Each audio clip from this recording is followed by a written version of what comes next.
Well, good morning, folks. It's Richard the Fishing Machine here. I'm going to tell you what, it is a beautiful, beautiful morning here in the Tennessee Valley. And we're going to have a lot of this for the next week or so. The temperatures has been extra warm and the crappie are cooperating. A lot of different ways to catch them. But today, we're probably going to throw an underspin because it's cloudy. There's going to be some wind hit the top of the water. The water's been very, very clear this year, but they'll still eat up this bait right here. That's one of my favorites right there. It's an orange head with a crappie magnet on the back of it. Natural looking color. But that orange head catches me a lot of fish, especially this time of the year. And what we're going to be doing is focusing on the edges of creek channels, right on the edge of it. Normally the creek channels are going to be any drop off from around 3 foot down to around 10 or 12 pretty quick, down to probably 16 in some places, some of these creek channels. These fish will load up in these creek channels because they're pre-spawn crappie, and they'll relate right on the edge of the break line where it falls off this time of the year. The reason why is because shad are traveling the edges of those break lines. And this bait right here, crappie feed up, so always remember the fish high. So what they're seeing as they're looking up, because like I said, crappie always feeds up, is this blade spinning. And that right there looks just like a shad to them. It's irresistible to them most of the time. Probably 95% of the time. Maybe not quite 90. Let's say 90% of the time. Okay, let's go see what we can do. Let's see if we can catch a few fish. Woo! If you've never thrown one of these right here for crappie, you are missing out. It's an easy bait to throw. Once you figure out how deep the fish are, then you got it made. Now this bait right here, watch this.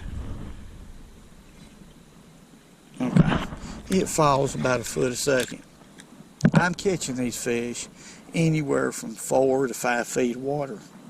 So what I'm doing is making the cast 1, 2, 3, 4, 5. Then I'm starting my retrieve, and I'm keeping a constant retrieve like that, just like that, and keeping it at that key depth, anywhere from 4 to 5 feet of water.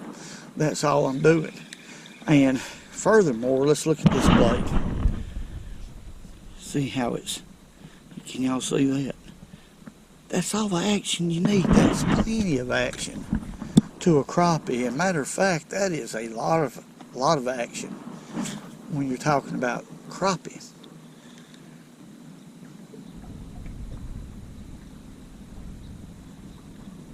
There's a crappie. Golly.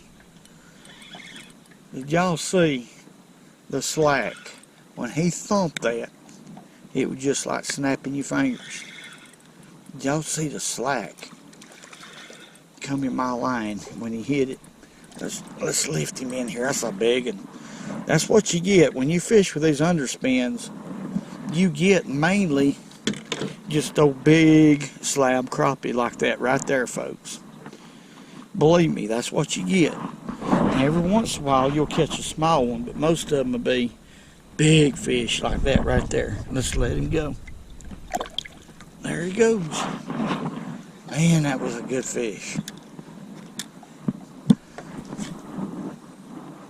Golly, that fish absolutely murdered that underspin. 4 to 5 feet deep. I love it when they're on this pattern right here. Well, there's a fish behind that.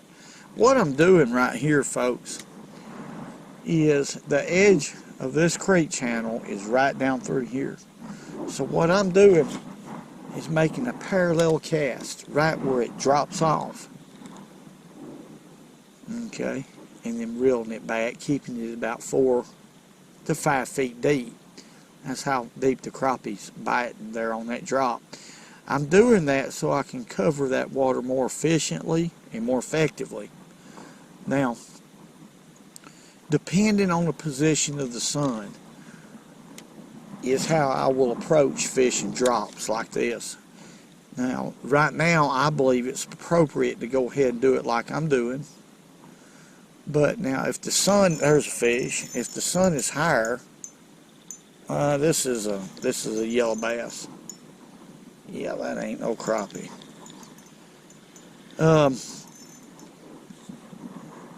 I find it to be a little easier, and you'll catch more fish by throwing across the drop. But generally speaking, you're going to be a lot better off paralleling, that's a big word, the drop. You can keep it where it needs to be for a longer period of time, right where those fish are. You're fishing for several fish at one time, or you could possibly be fishing for several fish at one time. Like that, in my opinion.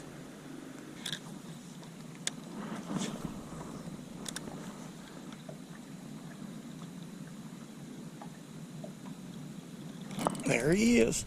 There's a crappie. Yep, this overcast. It's getting real overcast, windy, and these fish is chewing now, folks. Golly, this fish, I can't even move him.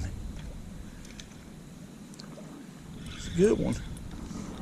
He just wants to fight in that one spot for some reason. Come here, boy. Oh my goodness. Big old white crappie. I ain't got him hooked too good. He ain't that big. He is too, folks. That's a good one. That is a good fish right there. Look at that white crappie. That's a good one. What I'm going to do right here is we're going to talk about it, but I'm going to throw out a marker buoy real quick to mark our spot right here.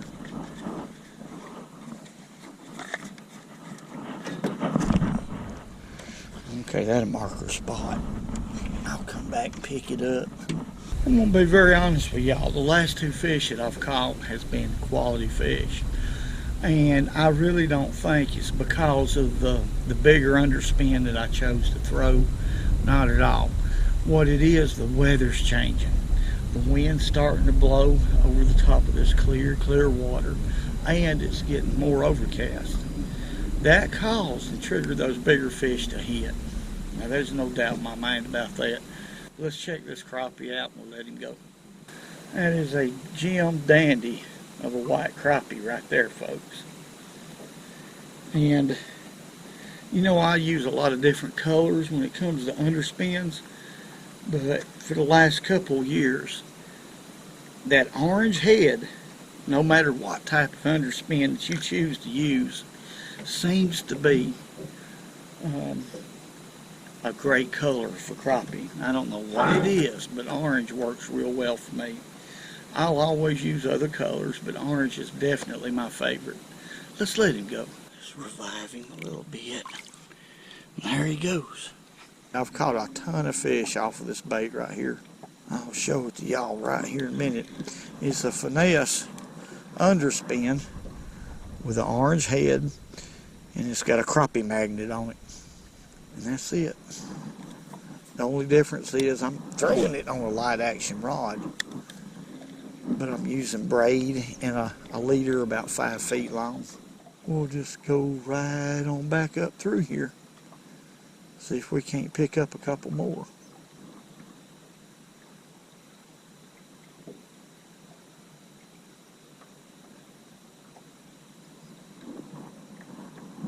There he is. Oh my goodness, this is a big crappie. This is a big crappie. Yes, sir. That wind's going to help. I can see that right now.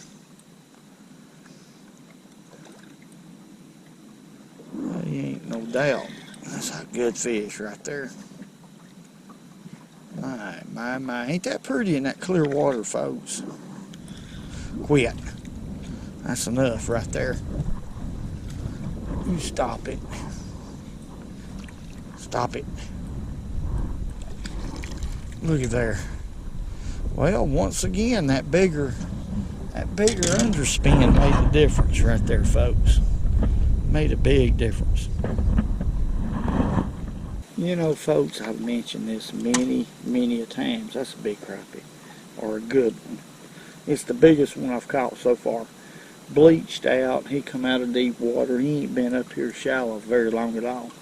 But that bigger underspin, a lot of times is the answer. Most of the time, for the better fish.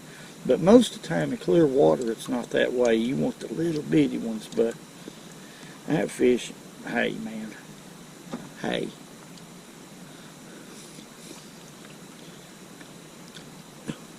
There's something wrong with me, but folks, I don't know what it is. Alright, let's let him go. He's been under the boat.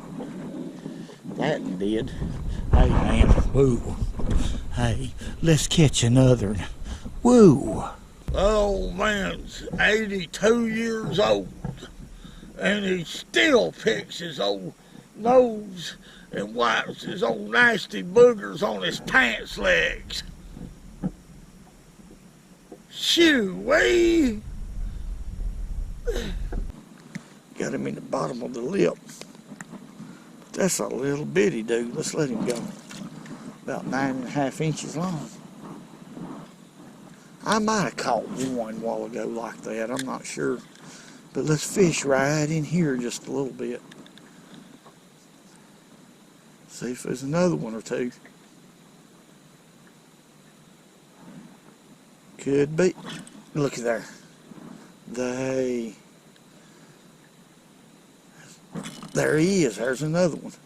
See how that works? But this one's a good one. This is a lot bigger fish than what I just caught. Okay, they're right there. Let's flip him in. That's a big old crappie. I want y'all to look. Golly bum. Man, oh man. That is a heavy fish right there. Look how broad that fish is.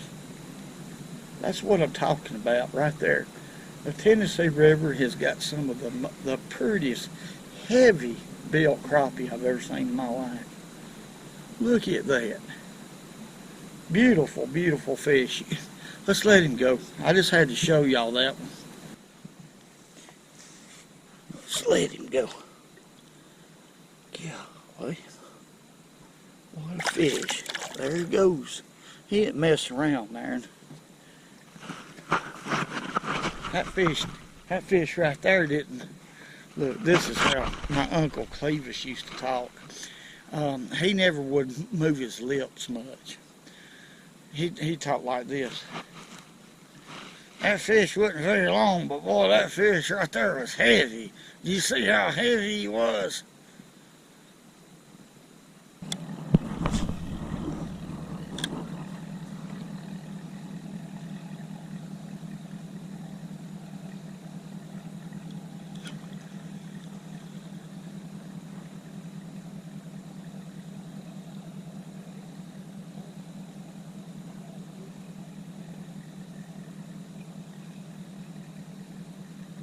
There he is. Golly. That's a white crappie. That water's so clear I can tell immediately. Hit right at the boat. That old big bass boat went by and it didn't no more bother that fish than nothing, folks. Big old white crappie. He's not as big as that one I caught, but he's a good one. I've caught some good fish today. I started off catching little ones, and I sort of just got better and better and better. Just let him go. There he goes. Man, ain't nothing like this. What a blessing. I want to say, God bless each and every one of y'all. Hey, I tell you, y'all are the best folks that watches this channel that's on in the fishing community. I get nothing but great comments all the time. All the time, good comments, or great comments, I call them. And it's very special to me that y'all built a channel that's like that. And it's all, y'all did all of it. Let me just put that. Y'all really did. And I appreciate everything that y'all do. I appreciate entertaining y'all. I just do. It's entertaining, and it's a blessing from the Lord to allow me to do that for y'all. It's a blessing. So I want to say, God bless each and every one of y'all. Thank y'all for everything y'all have done. Hey, woo. Woo-wee. Hey, man, there ain't nobody out here I can holler and I can scream. Woo! And remember, go fishing when you can, because it's good fun.